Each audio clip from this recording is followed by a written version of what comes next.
பாராளுமன்றத்தில் இன்று සිවඥානම් සීතරම් මන්ත්‍රීතුමා ඔබතුමාට විනාඩි 8ක කාලයක් ලැබෙනවා. கௌரவ தலைமை தாங்கும் உறுப்பினர் அவர்களே, இன்றைய கைத்தொழில் அமைச்சு இண்டஸ்ட்ரியல் மற்றும் ஸ்போர்ட்ஸ் விளையாட்டுத்துறை அமைச்சின் கீழ் கிடைத்த வாய்ப்புக்கு நன்றிகள். மிக முக்கியமாக இந்த நாட்டிலே முதுகெலும்பாக இருந்த விவசாயத்துறை என்பது வீழ்ச்சி கண்டிருக்கிறது. உலகத்திலே விவசாயத்துறையினுடைய வளர்ச்சிகள் வித்தியாசமான தொழில்நுட்பங்களோடு வளர்ந்து வருகிற பொழுது இலங்கையிலே விவசாயத்துறை என்பது மெல்ல மெல்ல படிப்படியாக வீழ்ச்சி கண்டிருக்கிறது. இலங்கையினுடைய கைத்தொழில் துறை என்பது கூட எரிபொருட்களுக்கான மசகு எண்ணெயை இறக்குமதி செய்து சுத்திகரித்து ஒரு காலத்திலே ஏற்றுமதி செய்து அதன் மூலம் வருமானத்தை பெற்றுக்கொண்ட ஒரு நாடு. அதே நேரம் ஆடை தொழிற்சாலைகளுக்கான துணிகளை இறக்குமதி செய்து தைத்த ஆடைகளை ஏற்றுமதி செய்து அதன் மூலமாக தன்னுடைய பொருளாதாரத்தை ஈட்டிக் கொண்ட ஒரு நாடு. ஆனால் இந்த துறைகள் எல்லாம் இந்த இலங்கையிலே மெல்ல மெல்ல வீழ்ச்சியின் போக்கிலேயே காணப்படுகின்றது. இலங்கையினுடைய கைத்தொழில்துறை ஒரு பாரிய வளர்ச்சியை காணவில்லை என்கிற எண்ணமும் சிந்தனையும் இன்று உலக நாடுகளிலும் உண்டு, இலங்கையிலும் உண்டு. குறிப்பாக வடக்கு கிழக்கிலே இருந்த பல தொழிற்சாலைகள் இயங்காமல் முடக்கப்பட்டிருக்கின்றன, திட்டமிட்டு முடக்கப்பட்டிருக்கின்றன. யுத்தம் முடிந்த பிற்பாடு இந்த நாட்டிலே ஜனாதிபதியாக இருந்த மஹிந்த ராஜபக்ஷ அவர்கள் இந்த நாட்டில் பொறுப்படுத்த பொழுது சொன்னார், நான் 13 பிளஸை தாண்டி இந்த நாட்டுக்கு ஒரு தீர்வு கொடுக்க போகிறேன். ஆனால் அவர் தீர்வையும் கொடுக்கவில்லை. அவருடைய காலத்தில் அழிந்து போன கைத்தொழில் துறைகளையோ பொருளாதார முன்னேற்றங்களையோ ஏற்படுத்த முனையவில்லை. உதாரணமாக யாழ்ப்பாண மாவட்டத்தில் இருந்த காங்கேசந்துறை சீமேந்து தொழிற்சாலை என்பது இன்றைக்கும் மூடப்பட்டு அந்த இடத்துல இருந்த இரும்புகள் கூட களவாடப்பட்டு வெறும் சீமேந்து அடி அத்திவாரங்கள் மட்டும் உண்டு. ஆனால் இன்று அந்த இடத்திலே ஒரு சீமேந்து தொழிற்சாலை உருவாக்கக்கூடிய வசதிகள் இதுவரை ஏற்படுத்தப்படவில்லை. பரந்தன் ரசாயன தொழிற்சாலை என்பது ஒரு காலத்திலே ஆசியாவிலே பெயர் பெற்றிருந்த ஒரு தொழிற்சாலை. இன்று அந்த இடத்திலே ஒரு தொழிற்பேட்டையை உருவாக்குவதாக இந்த அரசாங்கம் குறிப்பிட்டு இருக்கிறது, வரவேற்கத்தக்கது. 2015ஆம் ஆண்டிலே நாங்கள் அரசோடு சில நடவடிக்கைகள் இணைந்து போன காலத்தில் இந்த பேரணியை கிளிநொச்சியிலே நாங்கள் முன்வைத்திருந்தோம். கிளிநொச்சி மாவட்ட ஒருங்கிணைப்பு குழு கூட்டத்திலும் பரந்தனிலே ஒரு கைத்தொழில் பேட்டை அச்சுவேலியை போல உருவாக்கப்பட வேண்டும், அதற்கான காரணங்களை முன்வைத்திருந்தோம். மன்னார், வவுனியா, முல்லைத்தீவு, கிளிநொச்சி, யாழ்ப்பாணத்தில் இருந்து புகையிரதம் மூலமும் போக்குவரத்து பேருந்துகள் மூலமும் அந்த இடத்திற்கு வரக்கூடிய ஒரு இடம். ஆகவே ஒரு குறைந்தது 20 நிறுவனங்களை உள்வாங்கி 1000 பேருக்கு குறையாதவர்களுக்கு வேலை வாய்ப்பை வழங்கக்கூடிய ஒரு தொழிற்பேட்டைக்கான கருத்திட்டத்தை கிளிநொச்சி மாவட்ட ஒருங்கிணைப்பு குழு கூட்டத்திலே நான் சமர்ப்பித்தும் இருந்தேன். ஆனால் இதுவரை எந்த முன்னேற்றமும் நடைபெறவில்லை. அதுக்கு பிற்பாடு கூட இப்பொழுதும் நடந்த அண்மைய கூட்டங்களில் நாங்கள் குறிப்பிட்டிருந்தோம். நான் இங்கே கைத்தொழில் அமைச்சர் கௌரவ சுனில் கந்துநெத்தி அவர்கள் இருப்பதான் குறிப்பிடுகிறேன். நீங்கள் முதலிலே வடக்கிலே கிழக்கிலே இருக்கின்ற தொழில் அழிந்து போன கைத்தொழிற்சாலைகளுக்குரிய ஒரு கருத்திட்டத்தை எடுங்கள் கையிலே. அந்தந்த மாவட்ட அரசாங்க அதிபர்களாக எங்களுடைய கையிலே ஒரு சீமெந்து தொழிற்சாலை இயக்குவதற்கான கருத்திட்டம் என்ன, எத்தனை ஏக்கர் காணி, எவ்வளவு அதுக்கான பணம் வேண்டும், இதற்கான மூலப்பொருட்கள் எங்கிருந்து எடுப்பது என்ற விடயம் உங்களுடைய கைக்கு வர வேண்டும். பரந்த ரசாயன தொழிற்சாலைக்கானது என்ன? நான் நினைக்கிறேன் இலங்கையிலே தரமான உப்பை உற்பத்தி செய்த 2 நிறுவனங்கள், ஒன்று ஆனையிறவு உப்பளம், 2வது குறிஞ்சாத்தீவு உப்பளம், இரண்டும் என்னுடைய மாவட்டத்தை சேர்ந்தவை. ஆனையிறவிலே உற்பத்தி செய்யப்படுகின்ற உப்பு மன்னாருக்கு சென்று மன்னாரிலே கழுவி அது மாந்தை உப்பாக வெளியிலே வருகிறது. ஆனால் அது கிளிநொச்சியிலே உற்பத்தி செய்யப்படுகிறது. குறிஞ்சாத்தீவு என்பது ஆசியாவிலே ஒயிட் உப்புக்கு, வெள்ளை உப்புக்கு பெயர் போன ஒரே ஒரு இடம். கிட்டத்தட்ட 72 வீடுகளோடு 3000க்கு குறையாத ஏக்கர் காணிகளை கொண்ட ஆசியாவிலே மிக தரம் வாய்ந்த ஒரு உப்பு தொழிற்சாலை குறிஞ்சாத்தீவு உப்பளம் இன்றைக்கும் இயங்க முடியாமல் இருக்கிறது. இவ்வளவு காலமும் கன்னிவடிகளை சொன்னார்கள். கடந்த காலத்தில் நான் நேரடியாக அந்த இடத்துக்கு சென்று அதனை ஒரு கம்பெனிகளுக்கு கொண்டு வருவதற்கான முயற்சிகளை மேற்கொண்டிருந்தோம். இந்திய தூதரகத்தோடு பேசியிருந்தேன்.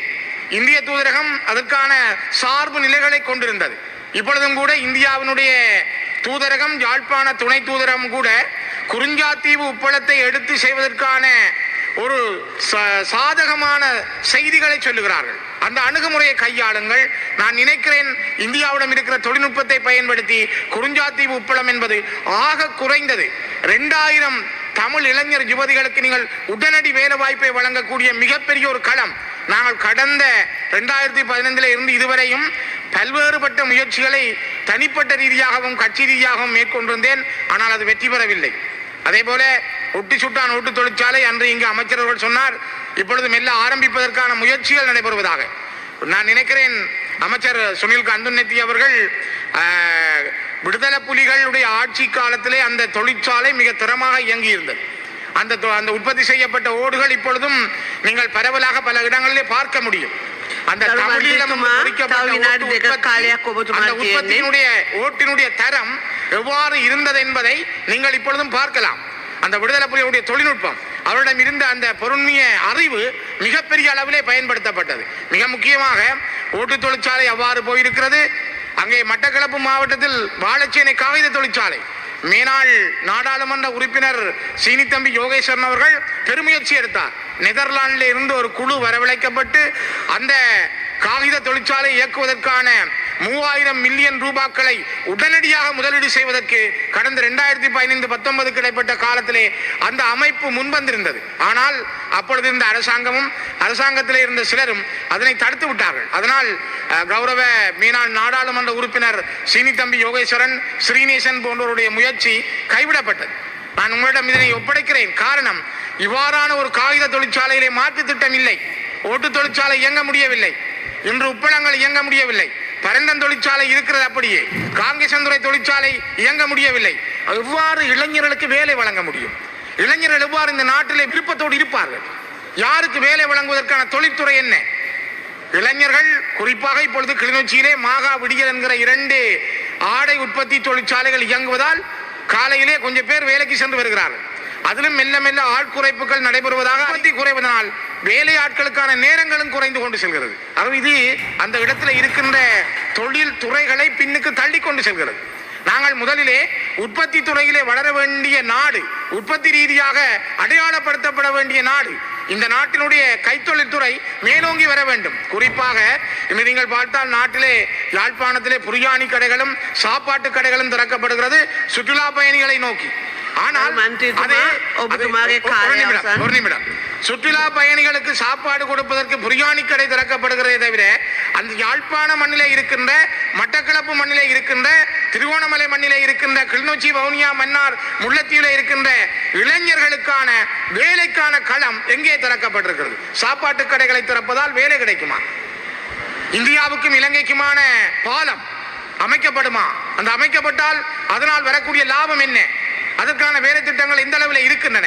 இந்தியாவும் இலங்கைக்கும் இடையிலே, தலைமன்னாருக்கும் ராமேஸ்வரத்துக்கும் இடையில் ராமாயண காலத்தில் இருக்கின்ற அந்த பாலத்தினுடைய செயல்பாட்டை முன்னெடுக்கிறோம் என்று பேசப்பட்டதை தவிர இன்று வரை அது பேசாமல் இருக்கிறது. அதானி குடும்பம் கொண்டு வந்த காற்றாலை மின் உற்பத்தி நிலையம் தடுக்கப்பட்டிருக்கிறது, அல்லது அவர்கள் பின்வாங்கி இருக்கிறார்கள். தாங்கள் கௌரவமாக பின்வாங்குகிறோம் என்று சொல்லுகிறார்கள். உற்பத்திகள், தொழில்துறைகள், மக்களுக்கான வேலைவாய்ப்பு களங்கள், வேலைவாய்ப்புக்கான தளங்கள் தள்ளி தள்ளி முடிக்கிறேன். நான் இந்த அரசாங்கம் மீதோ அல்லது அமைச்சர்கள் மீதோ குற்றம் கூறுவதில் நோக்கம், கடந்த காலங்களில் இவை சரியாக கையாளப்படவில்லை. உங்களுக்கு தெரியும், நான் ஒரு அதிபராக ஆசிரியராக நான் சொல்லுகிறேன், ஒரு 5 ஆண்டுகள் நீங்கள் செய்கின்ற ஆட்சிதான் அடுத்த ஆண்டுகளிலே நாட்டினுடைய வளர்ச்சியை படம் போட்டு காட்டும். ஒரு பாடசாலையிலே ஆசிரியருடைய 5 ஆண்டு திட்டம் ஒரு பாடசாலையின் முன்னேற்றத்தை காட்டுவது போல 5 ஆண்டுகள் செய்யப்படுகின்ற ஆட்சி அடுத்த கட்டத்தை கொண்டு செல்லும். அதே போல உங்களுடைய ஆட்சி காலம் இந்த 5 ஆண்டுகள் எவ்வாறு முன்னேற்றத்தை தரப்போகிறது, அதற்காக எங்களாலான முயற்சிகளை, ஒத்துழைப்புகளை நாங்கள் வழங்க தயாராக இருக்கிறோம். தயவு செய்து இந்த தொழிற்சாலைகளுடைய தொடர்பிலே அதிகமான கவனம் செலுத்துங்கள் என்பதை மீண்டும் நான் பதிவு செய்கிறேன். நன்றிகள். ගරු සුනිල් හඳුන්වන්නේ පොඩි නිවැරදි කිරීමක් සීතරන් මන්තුමා කියපු කාරණාව සම්බන්ධයෙන් ඔඩ්ඩු සුඩාන් වල අපි දැනටමත් උළු කර්මාන්ත ශාලාවේ වැඩ පටන් ගත්තා. ඔබතුමාලාගේ ප්‍රදේශයේ ප්‍රසිද්ධ ඔබතුමාලා කවුරුත් දන්න පණ්ඩර වන්නි කියන ඒ දෙවියන්ගේ නමින් PV කිය ටයිල්ස් හැටියට තමයි උළු එහෙ තියෙන්නේ. PV ටයිල්ස් අපි දැන් හදන්න පටන් ගත්තා. ඊළඟට ගඩොල් හදන්න පටන් ගත්තා. ඒ ප්‍රදේශයට අර ගැළපෙන විදියට හීට් එක අඩු කරන සිදුරු 4ක තියෙන ගඩොල් හදනවා. දැනට ඒක වෙළඳ පොළට අපි නිකුත් කරන්න බලාපොරොත්තු වෙන ඉදිරියේදී දැන් වැඩ පටන් ගන්න තියෙනවා. පරන්තන් කෙමිකල් ඉන්ඩස්ට්‍රි සෝන් එකට මුදල් වෙන් කරලා තියෙනවා. එතන ගිහිලා බැලුවම යුද්ධ නිසා සම්පූර්ණ බිල්ඩින් විනාශ වෙලා තියෙන මොකුත් නැහැ. දැන් අලුතෙන් හදලා පටන් ගන්න ඕන අක්කර 50ක් අපි ඒ වෙනුවෙන් වෙන් කරගෙන තියෙනවා. ඒ වගේම ලුණු වල මේ ටේබල් සෝල්ට් එක මේස ලුණු කියලා දැනට අපි භාවිතයට ගන්න ලුණු කලින් තිබුණේ නැහැ. අපි ලබන 29 වෙනි ඉඳලා වෙළඳ පොළටත් නිකුත් කරන රජ ලුණු හැටියට අලිමංකඩ ලුණු. ඔබතුමා කියවු මේ කුරුංචි කට්ටි ඒ ප්‍රදේශය අපි නිරීක්ෂණය කරා. ඒකේ අපි ඇත්තටම අලුතෙන් පටන් ගන්න පුළුවන්. ඒක ප්‍රයිවට් කම්පැනි වලින් ඉල්ලලා තිබ්බා. නමුත් අපිට අපේ නැෂනල් සෝල්ට් එකෙන් මේක කරන්න පුළුවන්. කිසි ප්‍රශ්නයක් නැහැ. මේ හැම ප්‍රදේශයකම රැකියාව දෙන්නේ ඔබතුමාලගේ ප්‍රදේශයේ උතුරු පළාතේම ජනතාවට තමයි. ඒකේ වෙන කොහෙන්වත් කවුරුත් ගියල්ලා ජොබ් වලට දාන්නේ නැහැ. අපේ ලයිස්ට් වලින් කවුරුත් දාන්නෙත් නැහැ. අනිවාර්යෙන් ඔබතුමාලගේ ප්‍රදේශවල සුදුසු අයට තමයි අපි රැකියාව ලබා දෙන්නේ.